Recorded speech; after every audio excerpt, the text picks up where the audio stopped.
धन्यवाद साहब, बहुत बहुत। यहाँ पे आज इस पूर्व सैनिक सम्मेलन में जींद की जो एक संस्था है पूर्व सैनिकों की, उन्होंने आयोजन किया। उसमें उपस्थित वन रैंक वन पेंशन के महायोद्धा मेजर जनरल सतबीर सिंह, सेना मेडल, बहन सुदेश गोयल, मंच पे सभी उपस्थित मेरे पूर्व सैनिक भाई, किसान भाई, यहाँ के आयोजक कल भारद्वाज, सुबदार कौशिक और सभी उनकी टीम, कैप्टन गिल साहब, सामने मेरे बैठे हुए मेरी माताएं, बहनें, बच्चियां, पूर्व सैनिकों, किसानों, युवाओं। आज का मंच गैर राजनीतिक मंच है और जो जिन्होंने मेहनत करके आप इसको सभी को यहाँ पे बुलाया है, मैं उनका आप सभी की तरफ से आभार व्यक्त करता हूं। वन रैंक वन पेंशन पे, फौज के और मुद्दों पे जनरल सतबीर साहब ने बहुत बड़ी रिसर्च कर रखी है इसके ऊपर। 24 घंटे में से 16 घंटे उनका इसी सब्जेक्ट के ऊपर गुजरता है। आज के दिन पीबीओआर के पे अलाउंसेस के बारे में हम कहें तो वो सबसे बड़े पंडित हैं इस देश के। इतना ज्यादा ज्ञान मैंने, इतनी ज्यादा चिंता, इतनी ज्यादा मनन जो करते हो पूर्व सैनिकों के लिए, खास करके जेसीओआर के लिए, मैंने नहीं देखा कोई भी जनरल साहब आज तक उस लेवल तक जाते हुए उनकी लड़ाई लड़ने के लिए। ये मेरा बिल्कुल एक सैनिक का कन्फेशन है। बहुत जगह बात होती है हमें डिवाइड करने की। आप यकीन मानना, मैं तो खैर पहले सिपाही हूं, मैं ज्यादा सिपाही रहा, अधिकारी बहुत कम दिन रहा, लेकिन जो हमारे महायोद्धा है वन रैंक वन पेंशन लड़ाई लड़ने के, जो इनकी टीम है पूरी, उसमें अधिकारी भी हैं, जेसीओ भी हैं, अदर रैंक्स भी हैं, लेकिन उनमें कोई फर्क नहीं है। एक ही जैसे कप में चाय पीते हैं, एक ही गुरुद्वारे की रोटी खाते हैं, जंतर मंतर पर बैठ करके एक ही जगह की चाय पीते हैं। तो ये जो मेरे भाई कई बार कंफ्यूजन कर देते हैं कि भाई अधिकारियों में और इनमें फर्क है, भाई क्या लड़ रहे हैं, लेकिन आपकी लड़ाई सबसे ज्यादा प्रायोरिटी पे। ऑफिसर्स के तो एक भी पॉइंट नहीं है, जो साहब ने भी पंपलेट बांटे उसमें देखो आप, केवल पीबीओआर पर्सन बिलो ऑफिसर रैंक की लड़ाई लड़ रहे हैं। हम तो 1% भी नहीं कर रहे जो जनरल साहब कर रहे हैं हम सबके लिए। मैं कुछ नई बातें आपके सामने रखूंगा जिसपे मैं काफी सालों से काम कर रहा हूं। 2000 में प्रीमेच्योर रिटायरमेंट लिया था मैंने, रिकॉर्ड ऑफिसर था। मैं 3 मुद्दों पे सरकार के साथ में पत्राचार भी कर रहा हूं, सारी फॉर्मेलिटी पूरी कर दी मैंने। अभी स्टेज आ गई सुप्रीम कोर्ट में जाने की। पहला मुद्दा, आज के जो हमारे चीफ है जनरल बिपिन रावत ने 1 अक्टूबर 2017 से गढ़वालियों की, कुमाऊनी की, हिमाचल वालों की हाइट 166 थी पहले, उनकी 163 कर दी। उस दिन से ही मैं अपनी लड़ाई जारी कर रखी है कि हमारे नॉर्थ इंडियन की, हरियाणा, राजस्थान, पंजाब, इनके युवाओं की हाइट कम 170 से 167 क्यों नहीं की? अगर यह असर हुआ हाइट कम होने का तो पूरे हिंदुस्तान में क्या पूरी दुनिया में हुआ है? एक ट्रेंड है, ये जेनेटिक फैक्ट समझो, एनवायरमेंट का फर्क समझो, उसके लिए बिल्कुल तैयार बैठा हूं मैं। मेरे को अगर भगवान ने सब ठीक चाहा, मार्च के महीने में सुप्रीम कोर्ट में हम रिट पिटीशन दायर कर रहे हैं उसके लिए। पहला मुद्दा मेरा। दूसरा मुद्दा, अधिकारियों को 2004 से टाइम स्केल प्रमोशन दिया। 2 साल में एक लेफ्टिनेंट कैप्टन बनेगा, 6 साल में मेजर बनेगा, 13 साल में लेफ्टिनेंट कर्नल बनेगा। मैंने बहुत पत्राचार किया इसके ऊपर और इसकी पिटीशन तैयार हो गई है। शायद उम्मीद है कि बहुत जल्द फरवरी के अंदर ही सुप्रीम कोर्ट में हम इस पिटीशन को डाल दें। 2 चीज मांग रहे हैं हम जनरल साहब से। मैंने परसों सुबह लगभग 1.5 घंटा डिस्कस किया इसके ऊपर, इस इश्यू पे। इन्होंने कुछ और मुझे सुझाया, मुझे अच्छा लगा, मैंने मान लिया वो। आज फौज के अंदर अश्योर्ड कैरियर प्रोग्रेशन के तहत 8 साल में सिपाही को नायक की सैलरी मिलनी शुरू हो जाती है, लेकिन सैलरी मिलती, रैंक नहीं मिलता। 16 साल में हवलदार की सैलरी मिलनी शुरू हो जाती है, लेकिन रैंक नहीं मिलता। 24 साल नौकरी होते नायब सूबेदार की, 8-8 साल का इन्होंने स्लैब रखा है। मेरी ये डिमांड होगी, मेरी प्रेयर होगी सुप्रीम कोर्ट में कि आप या तो रैंक दो। जब एक लेफ्टिनेंट कैप्टन बनने के लिए योग्य हो जाता है 2 साल के अंदर, उसकी ड्यूटी सीख लेता है, तो मैं मानता हूं कि एक सिपाही भी नायक की ड्यूटी सीख लेता है 2 साल के अंदर। 6 साल में हवलदार नौकरी होने तक वो अपने सिपाही हवलदार ड्यूटी भी समझ लेता है। जब एक लेफ्टिनेंट कर्नल आज एक कैप्टन की ड्यूटी कर रहा है, बिकॉज लेफ्ट टाइम स्केल एक यूनिट के अंदर 3-3, 4-4 है। हमारे में रिकॉर्ड ऑफिसर की बात करता हूं, 5-5, 6 लेफ्टिनेंट कर्नल, जहां पे पहले एक लेफ्टिनेंट कर्नल हुआ करता सीआरओ, वो लेफ्टिनेंट कर्नल कैप्टन की ड्यूटी कर रहे हैं। तो मेरा हवलदार एक सिपाही की ड्यूटी क्यों नहीं करेगा? करेगा वो। उसको रैंक दो, तनख्वाह से आप पेट भर सकते, मोरल नहीं ऊपर कर सकते आप। मोरल तो रैंक से जब कंधी में फीट लगेंगी तभी होगा। चलो उसके साथ में एक प्रेयर में ये डाल लेंगे। और अगर आप 8, 16, 24 अभी दे रहे हैं, उसको आप 2, 6, 13 करो। आप सिपाही को नायक की सैलरी, अगर फंक्शनल प्रॉब्लम आ सकती है, ये जनरल साहब ने मुझे बताया, तो उसमें हम और उस प्रेयर में और डालेंगे, या तो ये या तो 8 साल जो नायक की आपने फिक्स की है, नायक की तनख्वाह की, 2 साल करो आप। हर सिपाही को 2 साल बाद में नायक की सैलरी देना शुरू करो। मैं पूर्व सैनिक हूं, बोल सकता हूं, कोर्ट में जा सकता हूं, मुझे आजादी है, लेकिन जो मेरे भाई सेवारत हैं आज, वो नहीं बोल सकते अपनी डिमांड को। हम रख सकते उस तरीके से नहीं रख सकते, उनके पास लिबर्टीज नहीं है, तो उनकी आवाज बंद करके हमें ये काम करना पड़ेगा। मेरा दूसरा मुद्दा ये था। तीसरा मुद्दा मेरा, हमारे यहां पे आरएमपी लागू कर रखा है, recruitable mail population, Mulayam Singh ji के टाइम पे। आप समझना अच्छी तरह से, गुजरात के अंदर 5 वैकेंसी हैं, 20 लड़के केवल भर्ती होने के लिए आते हैं। हमारे यहां पे आप रोहतक के, हिसार के रिक्रूटिंग जाके देखो, 5 वैकेंसी के पीछे 5000 बच्चों की लाइन लगी हुई है।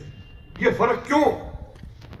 राइट टू इक्वेलिटी, कॉन्स्टिट्यूशन की आर्टिकल 14 में सब युवाओं को समानता का अधिकार दिए जॉब प्राप्त करने के लिए। क्यों ना उनको हम सिमिलर प्लेटफॉर्म प्रोवाइड करें? ये कारण क्या है? आरएमपी के कारण। रिक्रूटेबल मेल पॉपुलेशन 17 से लेकर 24 साल तक के बच्चों की संख्या लेकर के वैकेंसी अलॉट करते हैं। पहले डेफिशिएंसी पे हुआ करती, लेकिन मुलायम सिंह के टाइम पे आरएमपी एक उन्होंने फॉर्मूला लगा दिया। अगर भारतीय सेना, एयरफोर्स और नेवी की तर्ज के ऊपर, एयरफोर्स नेवी में कोई रिजर्वेशन नहीं है, ना क्षेत्र का ना कास्ट का, ये केवल आर्मी में है। आर्मी में ऑफिसर बनने के लिए कोई रिजर्वेशन नहीं है। लास्ट में आपने आईएमए का रिजल्ट देखा होगा, हरियाणा के 59 कैडेट्स थे जो पास आउट हुए हैं। पॉपुलेशन 2.4 करोड़। 63 थे यूपी के, यूपी की पॉपुलेशन 16.5 करोड़। आप बैठे बैठे आप सोचिए इसके ऊपर कि हमारे योग्य हैं बच्चे, हमारे बच्चों में जुनून है देश सेवा का, डिफेंस फोर्सेज में जाकर के देश की सेवा करने का। हरियाणा नंबर 1 था in terms of population IMA के अंदर, और कई साल से नंबर 1 चल रहा है जनसंख्या को देखते हुए अकेडमीज के अंदर, क्योंकि वहां पर रिजर्वेशन नहीं है, ना कास्ट का ना क्षेत्र का। इसलिए हमारे बच्चे कंपीट कर रहे हैं, जा रहे हैं, वो योग्य हैं। एयरफोर्स के अंदर मेरिट आर्मी उनके एयर हेडक्वार्टर में बनती है, नेवी की मेरिट भी नावल हेडक्वार्टर में बनती, दिल्ली के अंदर भर्ती होती है पूरे इंडिया में, लेकिन मेरिट बनती वहां पे। हमारी मेरिट चरखी दादरी, हिसार, रोहतक में बनती है आर्मी की। क्यों? मेरा मानना है अगर भारत सरकार इस आरएमपी को खत्म करके, रिजर्वेशन क्षेत्र और कास्ट का खत्म करके अगर भर्ती करेगी, 30% फौज हरियाणा की होगी आने वाले समय में, ये अगर मान जाती है तो। इसके लिए भी राइट टू इक्वेलिटी का जो हमारा आर्टिकल है कॉन्स्टिट्यूशन में, उस आर्टिकल का सहारा लेकर के जैसे 3 तलाक जैसे मुद्दों को मान लिया, तो हमारे ये मुद्दे तो बड़े सिंपल हैं, हर आदमी की समझ में आते हैं। ये तो ना किसी धर्म से कनेक्शन है इसका, ना किसी जात से, ना किसी क्षेत्र से। ये मेरे 3 मुद्दे थे जिस पे मैं काफी दिन से काम कर रहा हूं, और आपकी नॉलेज के लिए मैंने उसका जिक्र किया आज। अब एक और परंपरा का जिक्र करूंगा मैं, फ्लैग लेके अपनी टेस्ट। मेरा ये मानना है, एक सेक्शन जिसमें 10 जवान होते हैं वो बॉर्डर के ऊपर है, वही सेक्शन उग्रवादियों को चेज कर रहा है, वही सेक्शन क्रॉस फायर हो रही है हमारी पाकिस्तान से हमारे पे कर रहे हैं, हम पाकिस्तान पे कर रहे हैं। एक को गोली लग गई, शहीद हो गया, उसके और जो 9 साथी थे उनका योगदान भी कम नहीं था। उनका योगदान से उनको मिला क्या? शहीद का डेड बॉडी आती तिरंगे के अंदर, पूरे शान शौकत से गवर्नमेंट पूरा सर्मोनियल तरीके से हम उसको विदा करते इस दुनिया से। मैं समझता हूं थोड़ा बहुत तो फर्क एक आम नागरिक में, एक पूर्व सैनिक में होना चाहिए जो वो इस दुनिया से विदा हो।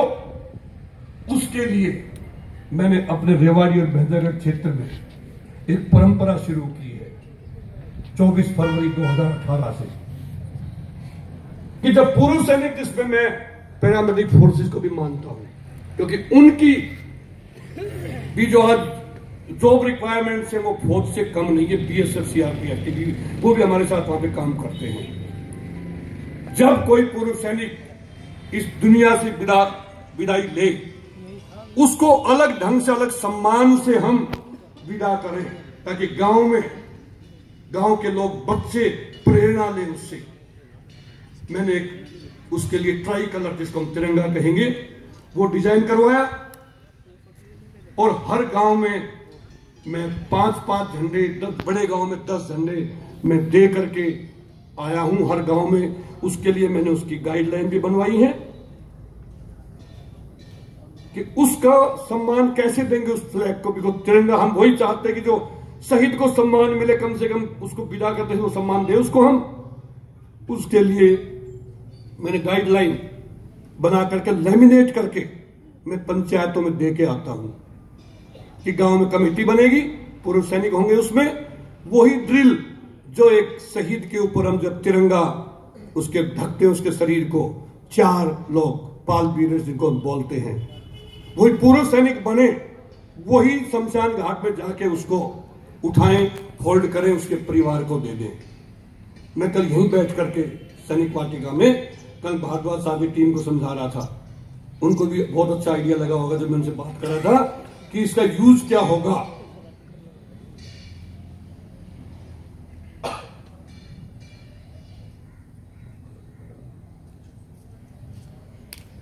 ये गौरवशाली वीर सेनानी, मैं जब ये शुरू किया, डिस्कस किया शुरू करने से पहले 20 दिन तक लोगों से, कई ने ऑब्जर्वेशन दिए कि यार ये यू कांट डू दिस, ये तो राष्ट्र ध्वज है। ऐसा की राष्ट्र ध्वज नहीं है, ये तो कांग्रेस पार्टी का भी कलर है, ट्राई कलर। हमने बीच में अगर हम अशोक चक्र इसमें देते, सर्कल देते, तो it was national flag, but ये तो तिरंगा है। गौरवशाली वीर सेनानी हमने इसमें लिखवा दिया, और मैंने बांटा। मैं यहां पे भी 2 बैग कल भारद्वाज साहब की टीम को सुपर्द करके जाऊंगा। मैं चाहता हूं ये परंपरा भी यहां शुरू हो, हम जींद से शुरू करें इसको। मैं जहां भी जाता हूं, पूर्व सैनिकों का मुझे समूह मिलता है, मैं कुछ बैग लेके जाता हूं साथ, और बैग भी मैंने ऐसा डिजाइन करवाया है कि आदमी भूलेगा नहीं, अपने अगर कहीं भी उसको रखेगा, उसको पता लगेगा कि इसमें कुछ स्पेशल चीज है यार। ये सम्मान ध्वज ऐसे बैग बनवा के, मैं डलवा के मैंने भिजवाए हैं। आप कहोगे, मैं आपसे कह रहा हूं 200-400 फ्लैग मैं बनवा करके आपके यहां पे दूंगा, अगर आप इस परंपरा को लागू करते हो तो आगे। मैं बनवा के दूंगा, अपने खर्च पे बनवा के दूंगा। मैं चाहता हूं यहां प्रेरणा देने के लिए, बच्चों के लिए हम अपना इतिहास क्रिएट करके जाए, नहीं भूल जाएंगे इस परिवार में कोई पूर्व सैनिक था कि नहीं था। अब इसका आगे झंडा एक बार उड़ा, अब इसका यूज क्या होगा आगे, उसके बाद में हमें आज हमारे जो शहीदों के जो राष्ट्र ध्वज आते हैं उनके परिवार को सुपर्द करके चले जाते हैं, वो तो उनका परिवार उनको बैग में रख देता है या कहीं बॉक्स में रख दिया या कहीं अलमीरा में रख दिया, पड़ा रहेगा, उनको पता नहीं। मैंने पूछा कई जगह जाकर के, यार वो राष्ट्र ध्वज आपके यहाँ पे आया तो कहाँ है? बोलता ढूंढना पड़ेगा। इसको ढूंढना नहीं पड़ना चाहिए, नहीं, इसका यूज क्या होगा उसके बाद में मुझे उम्मीद है कि आप उसको पसंद करोगे, क्योंकि हमने इतिहास छोड़ना है अपने घर में, अपने मोहल्ले में, अपने गांव में, उस परिवार के अंदर।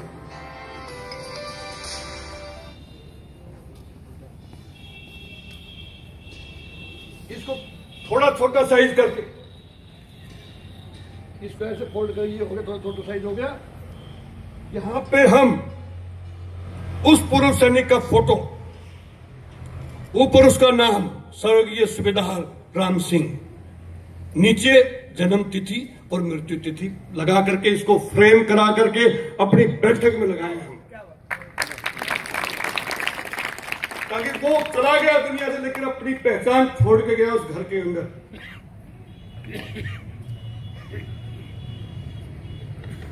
अब बात आती है इसके लिए योग्य करने के लिए। मैंने अपने क्षेत्र में मेरे ख्याल से कोई पूर्व सैनिक बचा होगा जो कभी नहीं आया मीटिंग में मेरी में, मैं हर पूर्व सैनिक को वीर सेनानी रत्न, जो ही वीर सेनानी रत्न मिल गया वो एलिजिबल हो गया इसके लिए। गैलेंट्री अवार्ड को महावीर सेनानी रत्न और शहीद को परमवीर सेनानी रत्न मैं गांव गांव जा जा करके स्मृति चिन्ह और एक सर्टिफिकेट पूर्व सैनिक को बोलता हूं मैं कि आप इसको सर्टिफिकेट को वीर सेनानी रत्न अपनी बैठक में फ्रेम करके लगाओ, ताकि आप नहीं हो तो आपकी प्रेजेंस आपकी बैठक में है, कोई आगे देखेगा ये सर्टिफिकेट कौन है भाई ये। अब आखिरी पॉइंट मेरा एक और रह गया, अब रहेगा राजनीति का। मेरे को बहुत अच्छा लगा जब यहां नाम पुकारे जा रहे थे, पूर्व सरपंच स्वयं, मुझे पूरी उम्मीद, पहले पूर्व सैनिक है, सरपंच भी गांव के बड़े हैं वो। राजनीति में भी हमें अपना हिस्सा डालना पड़ेगा, ये मैं देखता आ रहा हूं। नहीं कोई नहीं पूछता, अपॉइंटमेंट भी नहीं देते जब तक कि राजनीतिक आपके पीछे कोई पद नहीं है। हम आगे बढ़ करके अपने लोगों को चुने, पंच के लेवल से शुरू करें, पंच, सरपंच, ब्लॉक समिति मेंबर, जिला पार्षद, एमएलए, एमपी, और ज्यादा ज्यादा लोगों को पता। अगर हम चाहते हैं कि हमारी बात कोई सुने वहां पे, हम चाहते हैं कि हमें सम्मान मिले, उसके लिए सोच विचार करके हमारे यहां पे हम पार्टियों को वोट देते हैं। मेरा यह मानना है कि ईवीएम मशीन के ऊपर पार्टी का झंडे की बजाय इंडिविजुअल का फोटो लगे और उसकी क्वालिफिकेशन, उसकी सूझबूझ, उसकी समझदारी देख करके हम वोट दें। जो आप सोच सकते हैं, आपका भला कर सकते हैं, इसका कद कितना ऊंचा है, ये क्या कोई बात सुनेगा इसके, आपके क्षेत्र की विधानसभा की बात करेगा? तो ऐसे लोगों को हम चुन करके अपने में से भेजें, या जब तक समय लगेगा हमारा कोई आदमी आएगा, अपने जो उम्मीदवार ग्राउंड में है इस सूझबूझ से हम काम करें और ऐसे व्यक्ति को वोट दें जो आपके विकास के बारे में समझदारी हो, जिसके अंदर जिसका कद हो, जो आपकी बात को ऊपर पहुंचा सके, जो पढ़ा लिखा हो, जिसके ऊपर कोई दाग ना हो, वो जाति से ऊपर उठ के काम करे, एक विशेष जाति के लिए काम ना करे, वो 36 बिरादरी के लिए काम करे। ये मेरा आखिरी वो था। मुझे मौका मिला जींद वासियों से, मेरे भाइयों से मिलने का, ये जनरल साहब के कारण मुझे मौका मिला है। परसों सर के पास गया था, मैं एक प्रोग्राम रख के बोला भाई हमने रखा हुआ है। बहुत बहुत धन्यवाद सर सभी का। जय हिंद, जय भारत।